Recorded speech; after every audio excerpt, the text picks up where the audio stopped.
We've got a lot more news out of the USDA, plus a new program exclusive to Arkansas Farm Bureau, and a lot more on today's episode of the Arkansas AgCast, which starts right now.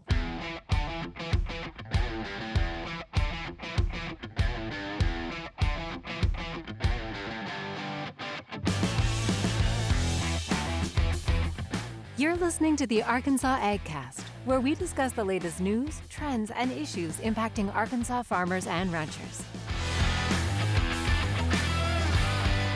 Our show is brought to you by the Arkansas Farm Bureau Federation and hosted by Jason Brown and John Nickman. Hello, howdy. Hey. How you doing? Nothing. Good. Sorry. How you doing? I did cut to you in that. Don't talk to me. I cut to you in that intro, and you were just like, I'm busy over here. That's funny. Yeah. It reminds me of those cat memes. Yeah. Cats just That's what it looked like. That's you, buddy. That's kind of how I type. Not just two fingers or one finger. I use them all. Yeah. Well, you look cozy. I was not anymore, but I was cold, which is pretty par for the course in this room. Yeah, it's a chilly one. You can tell it's springtime because the room got cold again. Mm-hmm. Yeah, my office has been in the low 60s every morning when I come in, so they must be running the air. I've had to click the air on in my house the past couple of nights. So I have too. It's been stuffy, I'll say, but I'm not complaining because man, was it cold. What, a week or so ago? Yeah. No, 19 last week and 75 this week. It's my gas bill's been really high the last few months. No doubt. Yeah. My electricity bill's been really low, so we're about to see that swap. Yeah. As we keep on going. You always hope for that 1 month in between where they're both low. Mm-hmm. I don't know if we'll get it this year, but you hope for it. You may. I was just looking at the forecast. Tomorrow, 73 and sunny. Ooh, Saturday, nice. 74 and sunny. And then we get a little cooler next week. But yeah, I mean, can't beat that weather. No, it's kind of in that limbo stage where it can't decide what it wants to do. And you got to have a jacket in the morning. Mm-hmm. You got to have turn a jacket the heater at on night. in your vehicle in the morning and the AC in the afternoon. AC in the afternoon. Mm-hmm. Yep. Or roll down those windows, Cool. turn that radio up. Yeah. You know what I'm saying? Mm-hmm. That's the good stuff. Right Jam there. out. Yeah. A little wind in your hair. Yeah, I'm gonna take the top off my Mercedes soon. Oh, yeah. Go convertible riding. Forget about that. Well, what else y'all got going on? Well, Matthew's back. Which I mean, we're glad for. you've been stuck with me a lot recently. Yeah, that's not a bad thing. Yeah. You know, Brian's having to do his most important job, which is right. being a grandfather. That is right. No. So that's what he's off doing today. Yeah. Last night he showed me a picture of one of the settees for today, and she was just covered from head to toe in paint, hair, the whole 9 yards. He's like, "This is what I'm doing tomorrow." We'll be thinking about you. Yeah. I get that. Anthony, we had rice and some other food last night, and Anthony still hadn't gotten down the utensils for eating rice. Sure. Those utensils currently are his fingers. Oh, yeah. So it's like he grabs a handful and maybe 5 kernels get in his mouth, Yeah. and the rest of it's all over the Hey, place. just supporting that rice industry, Oh, baby. yeah. You know. Yeah, that's what we do. That was a humble brag, little drop right there, wasn't it? Yeah, hometown. Was it Arkansas rice? Yes, it was. Okay, I can only assume. I'm just making Better sure. have been. That would have been. Just making sure. Yeah, don't try to call me out. Yeah, you'd go home and you might get picketed. I don't know. Maybe. Are we going to? This is random, but I don't know why this just popped in my head. Are we going to do a bracket challenge for the? We did did it we last do year, that didn't we? last year? Yeah, I think so. I Yeah. think we should. The Oughta. four of us. Oughta. And can we set that up for if any listeners want to get in just for fun? Yeah. Oh yeah, we could make it open and put a link in the show notes. show Yeah, notes I was just and do about to that? ask how could we logistically get them involved? Yeah, I think through ESPN or Yahoo you can create like a shared. I just figured since thing. you were the fantasy commissioner, you wouldn't mind heading this up. I was kind of hoping one of you would say, "Yeah, I can do that for y'all."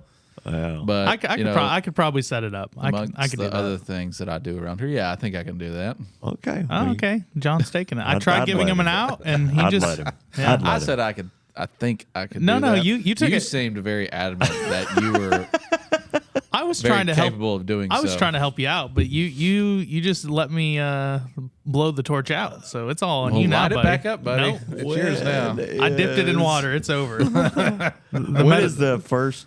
I'm looking it up right now. The first game for March Madness is actually Selection Sunday is March 16th. Oh, I thought we were closer than that. That'll be a big weekend. Yeah, because SEC tournament hasn't even started yet, has No. it? So The play-in games are the 18th through the 19th, and then the first round starts the 20th. Okay. yeah, So so, you've got time. Yeah.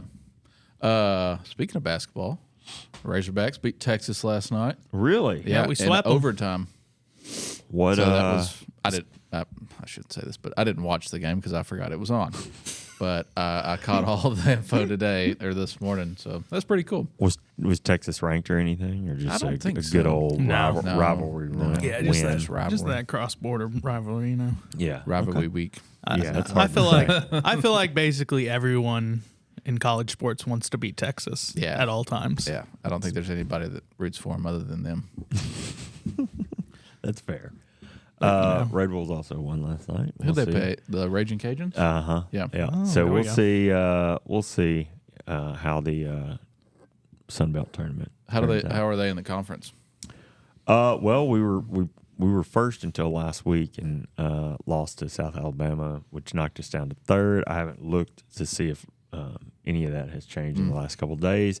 But being from the Sun Belt, like at the end of the day, if you don't win the conference, you're probably not going to get in. Yeah. Just aren't that many. Yeah. I don't know if you call that at large, but you just don't have that many spots. No. To add insult to injury to that is that if Arkansas gets in, they have a chance of getting in the tournament with a losing conference record. I think. Yeah. Yeah. Yeah. The Red Wolves are currently in second place. They're looks like a game back from first place. So there you go. So it could go either way in the next few weeks. Yeah. Who's in first? James Madison. James. Oh, yeah. That could be another showdown from last year. Could be, just like last year. You're right. So anyway, it's fun to have basketball season coming to what you'd say the most exciting part of the year, probably, of the season, Okay. Yeah. Question. Uh-huh.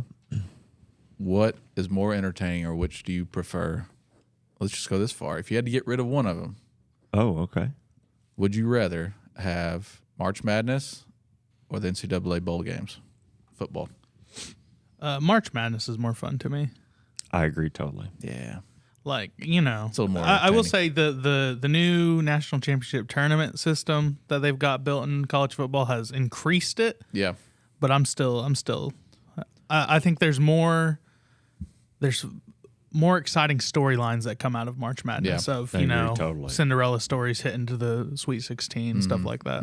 Then no time ever, isn't it? Maybe once. Maybe it happened a couple years ago, but no time has the 4 number 1 seeds made it to the Final Four. That kind of stuff. Like there's going to be upsets. Yeah. It's pretty easy to see at a college football game. Hey, might not know who's going to win, but that it's going to be close or whatever. And the upsets are just so exciting. Like you said, the storylines, seeing these guys get the light shown on them when they're coming from a little tiny school or whatever.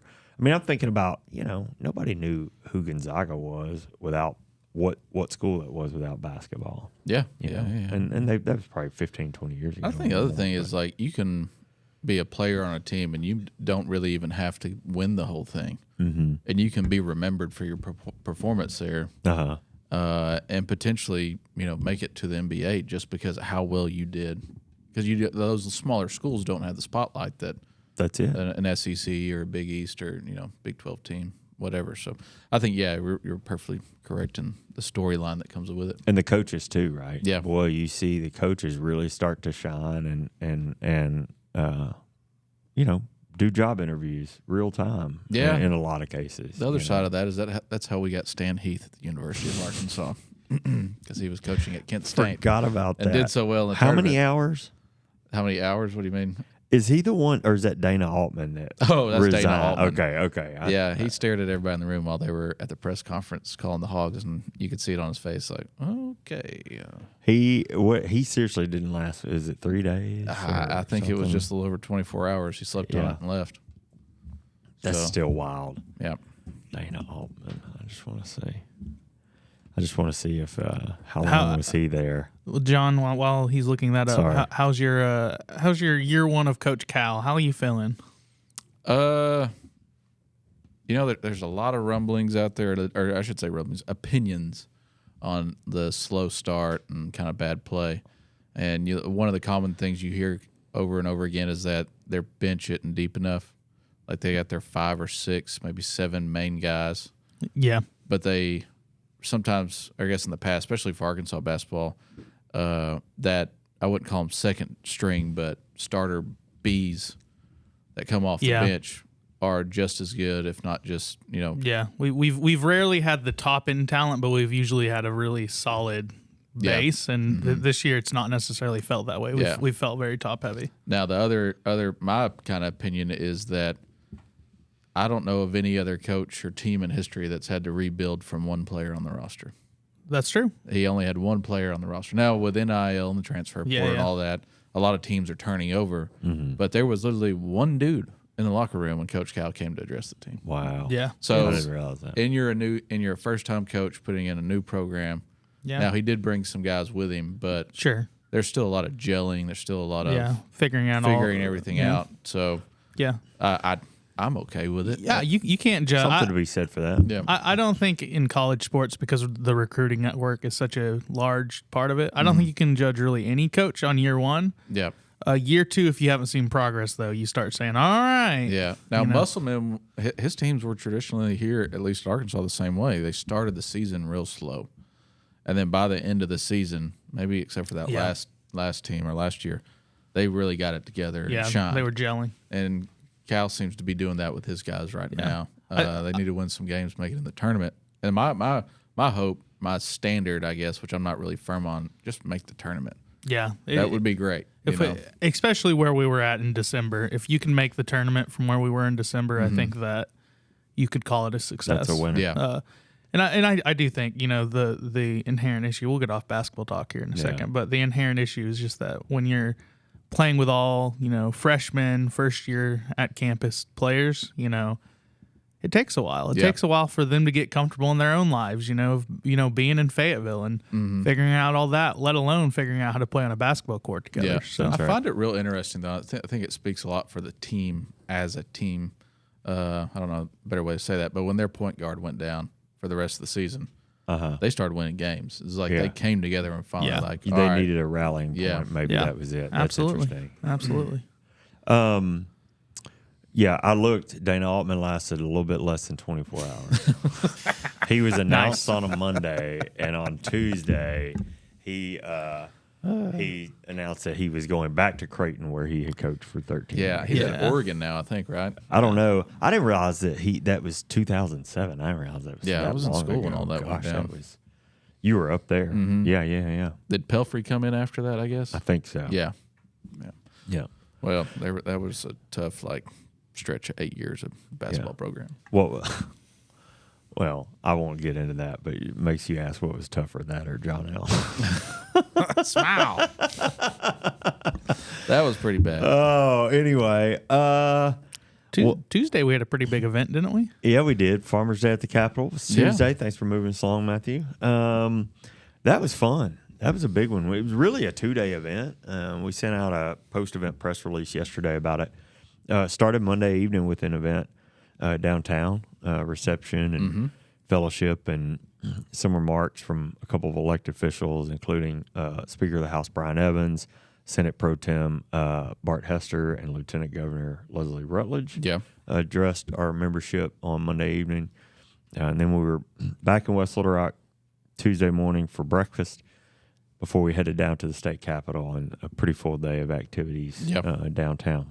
Yeah, it's always nice going up there. I mean, our lobbyists here are up there every day right now because they're in session. But we, and our department, we get to go, I don't know, depending on the issue that maybe a committee's talking about. Y'all probably go more than anybody else, but the lobbyists. Yeah, I would say we're in second place in that regard. Yeah, but we are far away from how much the lobbyists. How much they're there. Like, it's very occasional that we go up there. Oh yeah, we could go up there more, but but yeah, that's a beautiful building. And well, and it's always nice to see the how do they say it? See the lemonade get made.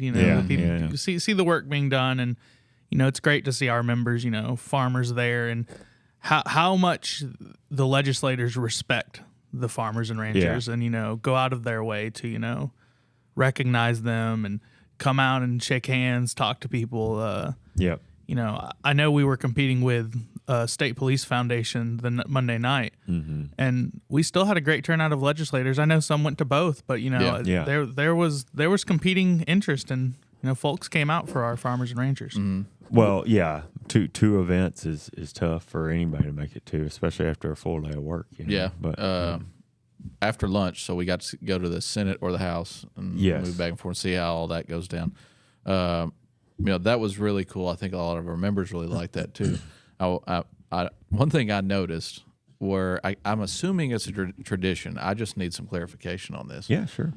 The kids that passed around notes to all the representatives or senators in the room, and after a while, I started to realize it was other representatives having them deliver messages to other representatives while I was in the House. Yeah, they were passing notes in class. Yeah. And sometimes, they would receive one and you watch them and they'd close it back up, write another one, send it off. And then sometimes they would open one up and they'd start laughing and they'd look down the aisle like, and it just looked like they had a lot of fun with it. Yeah. And it just gave me a pretty curious thought of like, what are they talking about? What's so funny? I want to laugh, Yeah. So I didn't make it in the Senate. I don't know if y'all did, but that's where I was. I assume they did the same thing. The pages. I just like it to see, they get restless just like us, and it's a lot of information to wade through and a lot of pomp and circumstance to wade through, and you'll see them just get up and start walking around, and I also like to see what's on their desk, like one guy had a obviously keeps like a box of Kleenex there right in front of his spot. Another guy had literally like a big glass like cookie jar full of peppermints or whatever. Look, I was in there with my big old zoom lens, and I was scoping out stuff. Yeah, I won't tell on anyone, but I could see a lot from up there. But it's just kind of funny to see. I couldn't imagine if my desk was public like that. Yeah, obviously they have offices too, but they got to be prepared to be in those rooms for a long time, and they convene every day during the session. Yeah. What'd y'all think about lunch, the fish and the chicken? I tell you, I want to say this. Shout out to Cottoms. I guess Cottoms in the cities, but it's really the only Cottoms left now. But I don't know how you guys feel. Feel free to disagree. I thought that was some of the best fish I've had in a long time. It was great. It was fried perfectly. I thought the same exact thing. Yeah. And you can't really compare fish to chicken. No. Right. So I can't really say which one stood out more, but the chicken was really good too. Yeah, it was all great. But the fish was, I haven't had fish like that in a long time. It was seriously some of the best fish. And they kept it moving. I thought they did a very good job of hosting 175-ish people. Like they did a great job. And I've never had a bad thing to say about them, and that will continue. Had 3 people come try and take my drink order within I was just about 10 to say seconds of sitting down. The tea was really good too. Yeah. I mean, they nailed it. So shout out to them because they knocked it out of the park. And all the old political signage and things on the walls in there made for great lunchtime. Yeah, there's a lot of nostalgia. We got to talk about. My table was trying to figure out what do you think's the oldest yard sign in here, and what about that graphic design work on BB's Senate campaign sign, which is literally just a blue sign with white letters on it. I mean, it's just fun to sit in there. I saw old Clinton and Gore campaign sign. That was pretty cool. A couple Blanche Lincoln signs in there. Yep. So anyway, it was a great event. Really, really good day. Matthew, where are we on time? I usually wouldn't ask you that, but I know we've had a lot of fun. We should probably get moving. We should get moving. Okay. I was going to talk about Mardi Gras Fat Tuesday, but I think we talked enough about basketball. Just acknowledge the fact that Tuesday is Fat Tuesday. Yeah. And I hope y'all get some king cake or some crawfish or some gumbo or something between now and then. Yeah. Yep. The last thing I want to say, then we can get into the stories, is I just want to give a shout out to our man Terry Norwood in Greene County. Mr. Terry. That's right. Yeah. He came up, I think, to all three of us individually, and probably Brian too. And talked about the podcast and how much he appreciates it. And I just want to say we appreciate you, Terry. That's it, Terry. And you said you've seen us have the stickers around, and we're going to drop some in the mail for you. And I think I tried to shout out Terry after AFBF convention the other day. Is that who you're talking about? Yeah. So Terry, I apologize. I remember that. It was good talking to you the other day, though. Yeah. Thanks for listening. Greene County listen to the AgCast every week, and we sure do appreciate it, because we couldn't be down here and do this if y'all didn't. If you want a signed autograph portrait of myself, you will have to mail me $20. Golly. Plus postage. Yeah. I think our we sign some paper every year that says you can't do stuff like that. I think we might have to drop in whatever. headshot of John. We'll figure something out. Yeah. All right, buddy. All right, y'all want to get in the news? Let's do it. All right. Over the last few weeks, we've kept you updated on U.S. Ag Secretary Brooke Rollins' work and intentions since she took office. Over the last 3 weeks, month, kind of. Yeah. So today is no different. There are here on the AgCast, there's been a lot of concern around frozen funds from the Inflation Reduction Act, and last week the Secretary provided an update on this issue. Last Thursday, Rollins announced the USDA will release the first tranche of funding that was paused due to the review of the funding in the Inflation Reduction Act, or also known as IRA. In alignment with the White House directives, the Secretary said they will honor contracts that were already made directly to farmers. Specifically, USDA is releasing approximately $20 million in contracts for the Environmental Quality Incentive Program, also known as EQIP, the Conservation Stewardship Program, also known as CSP, and the Agricultural Conservation Easement Program, also known as ACEP. Rollins was quoted saying, "Unfortunately, the Biden administration rushed out hundreds of millions of dollars of IRA funding that was supposed to be distributed over 8 years. After careful review, it is clear that some of this funding went to programs that had nothing to do with agriculture.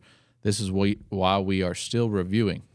Whereas other funding was directed to farmers and ranchers who have since made investments in these programs. We will honor our commitments to American farmers and ranchers, and we will ensure they have the support they need to be the most competitive in the world." So according to USDA's news release, this is the first tranche of released funding, and I'm quoting from their news release, and additional announcements are forthcoming as USDA continues to review IRA funding to ensure that we honor our sacred obligation to American taxpayers. And they continued by saying, and to ensure that programs are focused on supporting farmers and ranchers, not DEIA programs or far-left climate programs. So they still are pushing that initiative and what they've kind of been preaching over the last few weeks. Yeah. They didn't give any timeline or any logistics of how this will go out. It's going to roll out. Yeah. So, again, I will finish with this story by saying we will continue to keep you updated as more news comes out. I'm sure there's going to be a whole lot of other things, especially with Doge and all that. Yeah, absolutely. It's going to be USDA heavy front part of the show, which we said at the very top a little bit. But because my first story of the day comes from Rebecca Alvey and Lydia Johnson at AgriPulse, and we're covering two really hot topics in the world right now: egg prices and avian influenza. Oh yeah. USDA announced yesterday that it will invest $1 billion to combat avian influenza, an announcement that comes at a time when consumers are experiencing record high egg prices at the grocery store. The announcement came from new Secretary of Agriculture Brooke Rollins, who you just spoke about, who shared the news with the National Association of State Departments of Agriculture during their Winter Policy Conference in D.C. yesterday. Okay.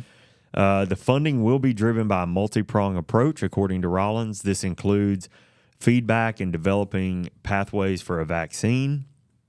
Although the administration has not authorized a vaccine at this time, be very clear about that. The agency is dedicating $100 million to research and development of a vaccine, which should reduce the need to depopulate flocks, according to Rollins.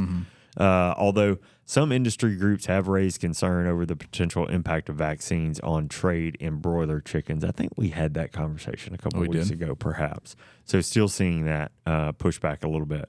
Now, let's move on to egg prices. To combat rising egg prices, which have increased more than 50% since January of 2024, according to AgriPulse, Rollins said the administration will remove regulatory burdens like that of California's Prop 12. Wow. Again, something we've talked about frequently on the show. She said that the administration will also consider increasing egg imports temporarily to provide relief to the supply chain strains that we're currently experiencing as a result of avian influenza. That's interesting. Finally, $500 million will go towards implementing biosecurity measures at U.S. poultry facilities. This will include free audits from USDA and wildlife security assessments, all a continuation of a pilot program that has already been successfully tested on 150 poultry farms in the country. USDA will also pay up to 75% of the cost to address identified biosecurity vulnerabilities at poultry farms as part of this funding. Wow. There's more to this announcement. I just sort of hit the big numbers. But like I said, we've largely covered the details. You can find the full announcement at USDA.gov. But a lot of action to unpack in that $1 billion commitment there. Yeah, I mean that's big news. Yeah, it's a problem. Yeah. Egg prices are up. My grocery store is still limiting us to 2 dozen per trip. I know there are other out here. TJ's right down the road is doing that. I did notice last weekend when I went to the grocery store to get groceries, I bought eggs. That Edwards Food Giant did. In the egg section of the grocery store, you have several different brands of eggs. Sure. Right. They only had the white regular box of grade A, really? jumbo, whatever large eggs. That was it. They didn't have any other different types of eggs. That was I should look for that next time because I know there's an egg producer. I would say the cheapest eggs. There's a premium, but they were not cheap.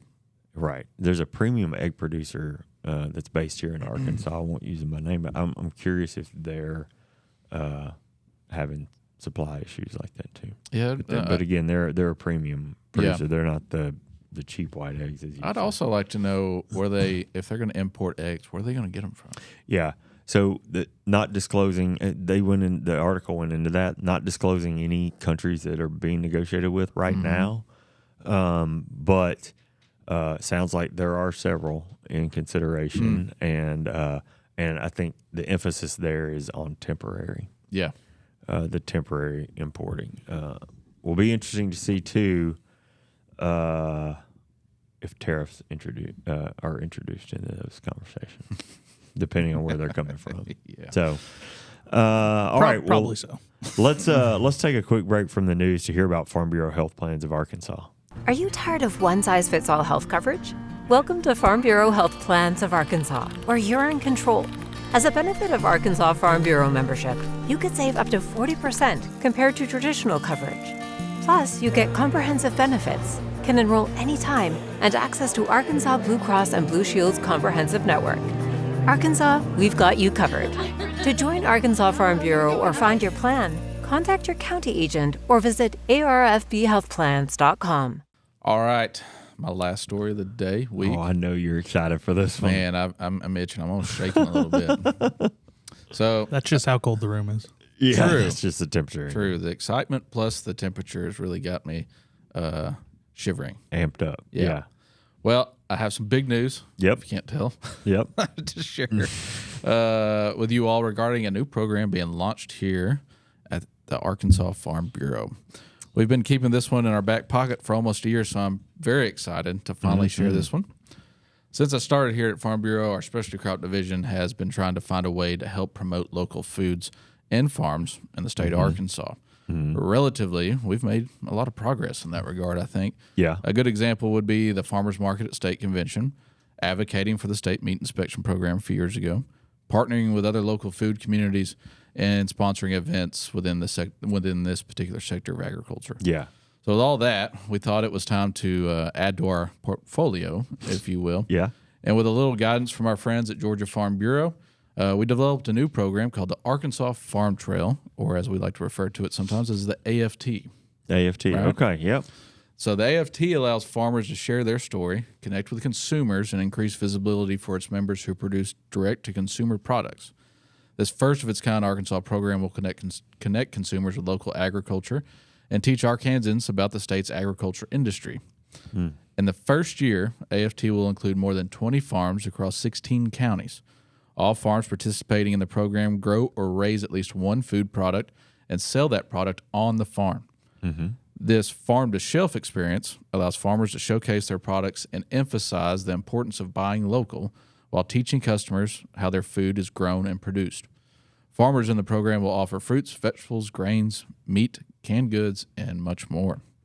So as you can see, the program has two main goals: promoting local foods and the farmers who produce them, as well as teaching consumers where their food comes from and how it's grown or raised. Yep. So here's the exciting part, though. Okay. Beginning March 15th, which is, a week away or more, consumers can pick up a passport at any farm participating program at their county farm bureau office or printing it online at our link, which I'm going to provide here in a minute. Okay. Once the passport is in hand, consumers can visit farms to make a purchase and collect a stamp. Prizes will be available according to the number of stamps received, with a grand prize for the first 3 participants to submit a passport with stamps from every farm. The grand prize is a custom-made fire pit from an Arkansas FFA chapter. Nice. So if you can see this local thing kind of being can see circulated it. through this program. So just remember that only one passport is allowed per household, and you must purchase something from the farm to earn a stamp in your passport. The Arkansas Farm Trail will begin on March 15th and end November 30th. Passports must be mailed into Arkansas Farm Bureau by December 5th. For more information regarding rules, helpful information, the list of participating farms, please visit the AFT website at arfarmtrail.com. So, yeah, that's it. Woohoo! Woo! Show our video Here's the listeners. passport. What's the passport? I worked this out in my head that I was going to read this story, and when I got to the passport comment, I was supposed to raise it up. Well, you're raising it up now, But so I'm doing it now. Yeah, I like it. So- I think it's for the video or for the audio listeners, the passport's but what is it? About a half of a 8x11 piece of paper. Yeah. It's kind of Yep. skinny. It's pocketable, but I'd say legitimate. it's brochure size. Brochures. There you before go. we had GPS in our pockets, you get road a map. map size. A road That map. is It's a about road the size map. of a road Yeah, map. sure is. Now it's not but- going to unfold in You this planned giant. it that way? No. Oh, Yeah, wow. but I know Ashley on our team has done a bang up job excellent. designing it. Yeah. Yeah. Lots of people have been involved in the program and getting stuff together and around. And I'll say this: I'm excited. I've been to I think 18 of the farms that are on this, and every one of them. Oh my gosh! Top notch farmers. Yeah. They're going to be excited to teach you about what they do. And more importantly, the products they produce are incredible. Yeah. You can get all sorts of things from these guys, fruits and vegetables, you're going to have basically every kind of meat you could hope for. It's going to be great. Yeah, I'm excited. Matthew, you brought up a good point. So when we got this idea, we created a committee right here in the office and picked people from each department. Yeah. Now it's pretty PR heavy. Don't get me wrong, but I can't produce this on my own, right? And Jason's my wordsmith for the most part, which he makes me write things first before he'll actually That's help. right. And Matthew and I and Justin shot some videos the other day. We plan on doing the same with other farms. Yep. Yeah. Kind of hopefully do some spotlights for each individual farm. And all that stuff will be added to social media, website. If you see anything for our listeners out there that we post about the farm trail, please share that. Yes, absolutely. That will help promote the program and get that out there to people. And any other support, grab a passport. Yeah, go out and. If you don't have time for vacation this year, just grab one of these and travel the state. And I'll you say go. this, we talk about the fire pit and the big, you do all the farms. There are small prizes too, Yeah. If you just go to, what is the smallest one? 5 farms? Three. Three farms. You get a T-shirt. You get a little bit of swag. So, 5 farms, you get a rain gauge, a garden spade, a sticker, Ag a cup, swag, a yeah. T-shirt. 10 stamps, you get a $25 gift card to your favorite farm store Yep. and a T-shirt. And you know? 15 stamps, you'll get a cooler with a Arkansas Farm Trail logo on it, plus a T-shirt. Yeah, and so all you got to do is have this passport Yeah. in your hand, or don't. The farm hut will have them. Yeah. Walk in, purchase something from that farm store, ask them for a stamp, and boom, you're down. Yeah. And by There the you way, if you're an Arkansas Farm Bureau member, when you send it in, write your member number on here, and you get a whole extra stamp. Yeah, you get a stamp courtesy of Farm Bureau for being a Farm Bureau Yep. member. Now, remember, you must put your Farm Bureau number in there, in that Yes, passport that's right. before you submit it. That's right. And there's a submission page in this passport to fill out before you mail it to us here in Little Rock. And the address for that mailing address is also located in here, too. Yep. yeah, Good deal. But it's a super cool program. There's lots of great So excited farms about participating. And if you're not a Farm Bureau member, we'll have it on this document as well to give you join. information on how to join, That's or it. at the website. yeah, don't feel like you have to be a member to participate. You know, No. this is a great opportunity for you to go out and meet farmers and meet them where they're at. You know, instead Yep. of just picking up something at the grocery store. Go Absolutely. to arfarmtrail.com. You can see the full list of farms. You can see all the information. You can print the passport if you want to. All that good stuff. Of course, you can just walk in anywhere into one of the farms or your county farm bureau office Yeah. after March 15th. Yeah, and Yeah. I also and pick up a passport and get started. something important to note too, for those maybe who see this who aren't as in the know about how farms and little farm stores work. Mm-hmm. They don't always have set hours that are on the dot. You know, Great we're point. open these times. Good idea before you go to any of these places. Hop on Facebook. Almost all of them have a Facebook page. See if they've posted hours or if they're going to be open. And if they don't have that, some are appointment only. Give them a call. You know, set up a time. They're all going to be excited to work with you on a time to come pick something up or come shop. But just don't drive somewhere willy-nilly and be like, well, they weren't open. Yeah. Well, you got to do a little bit of legwork. Yeah. Yeah. And you'll find their contact information, their Oh, address, that's a great point. all that Yeah. stuff, and the passport for each listing. Yeah, absolutely. So all you need is Google Maps and a vehicle, and Yeah. you can hop in there. Yeah. Get it so done. cool. All right. Well, that's exciting. Very exciting. All right. Well, you know what? There's been a lot of talk about tariffs since the new administration took over. And Betty Resnick, economist with the American Farm Bureau, has the latest look at potential impacts to the ag industry. We thought we'd share a little bit about that today.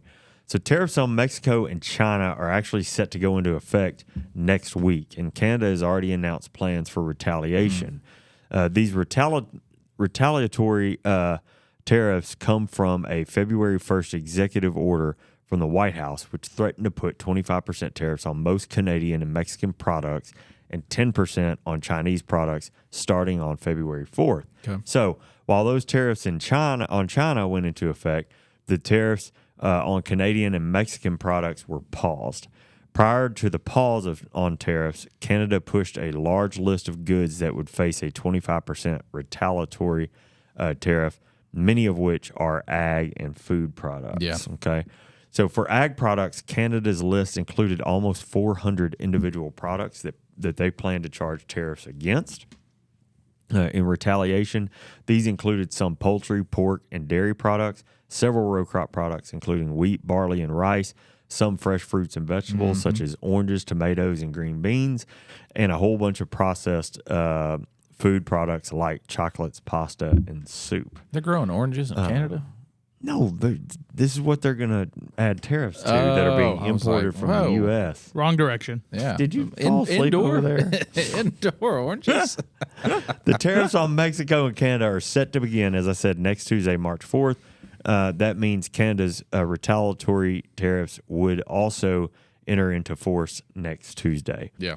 Canada has also stated previously that if the tariffs were to remain in effect, they'll impose further tariffs on an additional $125 billion of U.S. products, which could expand to all U.S. agricultural products exported to Canada. We'll keep an eye on this, plus any other retaliation that comes from this new administration's actions in the coming weeks. Yeah. But these are the sort of the most immediate to cover right now. Yeah. Well, that'll be tough. That'll be interesting. Yep. So, you're exactly right. It's definitely worth everyone keeping an eye on and seeing where the direction goes. Yep. Yeah. So, all right, Matthew. I think that wraps up the news. So I'm just curious what you brought to share with us this week. So this week I decided, I didn't have a particular restaurant I wanted to talk about, but the last few days have really. The weather's got me excited about being outside and doing things, and oh, buddy, yeah. So I've brought a few hidden gem outdoor activities in the state for people to maybe go check out. I'll preface, I understand that a lot of farmers in the spring don't necessarily have a lot of free time, but That's right. if there's a couple rainy days and then you're kind of sitting around not doing anything when the rain stops, here's a couple things you maybe could do. Yeah. So first thing, Northwest Arkansas, got to have some of that up there. The Richland Creek Recreation Area. It's in the Ozark National Forest. There's a couple things you can do up there. 3 things that I really enjoy. Six Finger Falls. Yeah, be a good one to do after rain, as well as Falling Waterfalls. They're within 3 minutes of each other. And Falling Waterfalls is actually an incredible swimming hole for the summer. How about that? But and then Pedestal Rocks, that little hiking trail is in that area too. And all 3 of those are kind of in the Ben-Hur, Whit Springs area. But a lot of fun, very close to each other. That'd be cool. Yeah, so that's a cool one.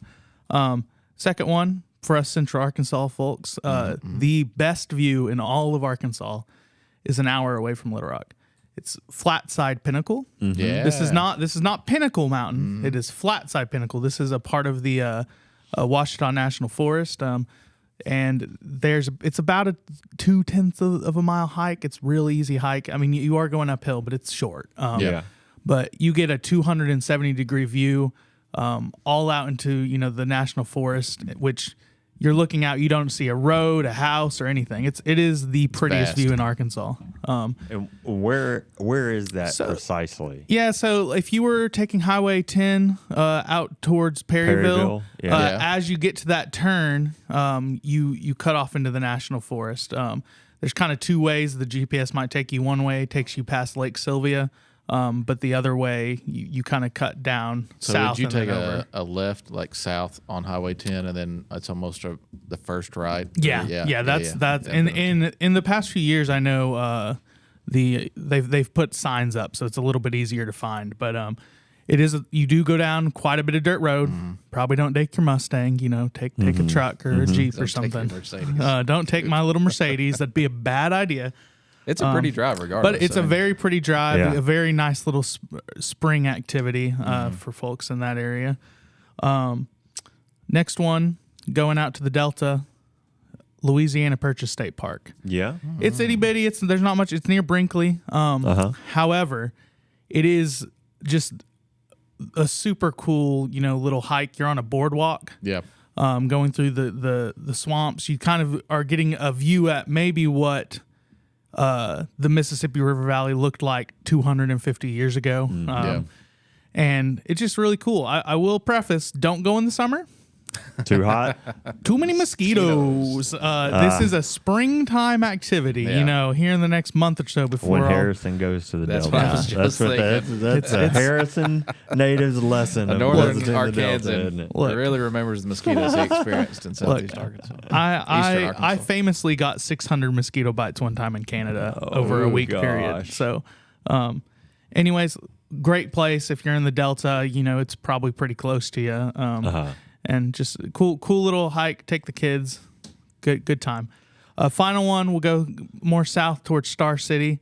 Cane Creek State Park. Cane Creek. Yeah. Cane Creek is awesome. There's great hiking. I've never been down great there. Fishing. You can rent a kayak and go kayaking on the little lake. It's awesome. And camping's good there too. If you were, this is the one of the ones that you could actually go camping at if that was something you wanted to do. But I will testify to Matthew and his outdoorsiness and the activities that he's done. I was coming back from Helena one weekend or something. And Matthew came pulling up behind me on the interstate. I just kind of looked over. I was like, "What are you? Hey, that's Matthew." Yeah. Oh, you were riding the Delta Trail? Yeah, Delta Heritage Trail. That's another one. If you're Delta Heritage Trail is great. And I'll say this about the Delta Heritage Trail. If you're like, man, I don't like riding bikes. I know it's flat, it's the Delta, but I don't really want to ride a bike 25 miles. They just recently there at the visitor center by Helena, they've got electric bikes you can rent. At I didn't know Mississippi that. River State Park? No, Or, Delta Heritage State Park. there's right a before you come into Barton. On yeah, your right. Yeah. Or no, okay. it's right after Barton. Yeah. Yeah. But they've got some electric bikes, and let me tell you, you can rent one of those for a few bucks, and you'll go zipping down that trail without putting a lot of effort in. But That's funny. I thought it would always be cool to go down that during harvest. yeah, it would be that's definitely a fall time whenever all the crops are at peak. Man, that'd be an awesome thing We to should do. book that. No, we just got to go. Like the three of us. Like, Yeah, let's go. just take a Saturday and go. Just take a Saturday and Yeah. go out there. Yeah, I'll yeah. do it. Yeah. I'll load the bike up or rent an e-bike. Yeah. Either way. Yeah. I did, by the way, look on Google Maps, and you can literally type in Flatside Pinnacle, and it'll get you right. Yeah, and it gets you right there. It Yep. used to be pretty difficult to get to, but it's pretty easy to get there now. And because it's so deep into the national forest, I can almost assure you will be one of maybe 2 people up there. So it's really pretty, and Yeah. It's it's going on the top list. notch. It's going on the Top-notch list. place. But that's Alright. Yeah. that's what I got for you this week. That's a great Awesome, one, man. buddy. That's Thank a great one. All right. Well, That beats Stump the Host. That was nice. I like that. Yeah. a Terry, little speaking easy. of Terry, he told Brian he needs to make the questions harder. Yeah, I was all right, like, Terry. we're already at a 5th grade level, Terry. What do you want him to do, you know?